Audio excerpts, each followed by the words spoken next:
To build this system, we relied on some of the strongest injury databases in sports. Number 10 is the meniscus tear, a key knee injury that affects squatting, rotation, and force absorption. It impacts both young athletes and adults, and it often coexists with other knee issues. Number 9, patellar tendinopathy. This is also known as jumper's knee, common in athletes who jump, land, or sprint at high volume. It limits explosive power and often becomes chronic without targeted loading. Number 8, adductor or groin strain, a principal injury in soccer, hockey, and multi-directional sports. It affects trunk stability, acceleration, and change of direction, and recurrence rates are among the highest in sport. Number 7, calf strain. Now this injury is highly underrated but extremely common, especially in adults. The calf is vital for propulsion, balance, and deceleration, and re-injury rates are high without structured progression. Number 6, Achilles tendinopathy or ruptures. Achilles injuries limit push-off, sprinting, deceleration, and change of direction. They are especially common in adult and recreational athletes, and ruptures require long, patient rebuilds. Number 5, ACL tear, a high-severity injury with enormous physical and psychological impact.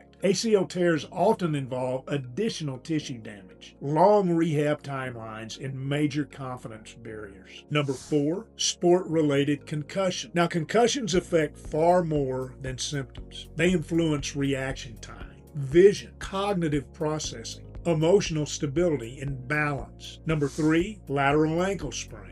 Now, this is the most common acute injury in the world, but the real issue isn't the sprain, it's the chronic instability that follows. Loss of balance, proprioception, and control can change an athlete's movement patterns for years. Coming in at number 2, hamstring strain, one of the most feared injuries in speed-based sports. Hamstring strains limit top speed, acceleration, and confidence, and recurrence rates are extremely high. Number 1 is lumbar strain, low back pain. So this shouldn't be a surprise. Low back pain is the most common injury in sport and the most common injury in life. It impacts sprinting, jumping, rotation, deceleration, and always lifting. And because it's so recurrent, it becomes a limiting factor in both athletic performance and long-term health. When you look at this list, a clear theme emerges. These injuries disrupt the fundamental movement skills that athletes depend on. So if you want to learn how to recover from these injuries the right way, or you want to understand how the Aruka R6 model restores movement, skill, and confidence, then subscribe to the channel. We're here to help athletes return stronger, not just play, but to thrive.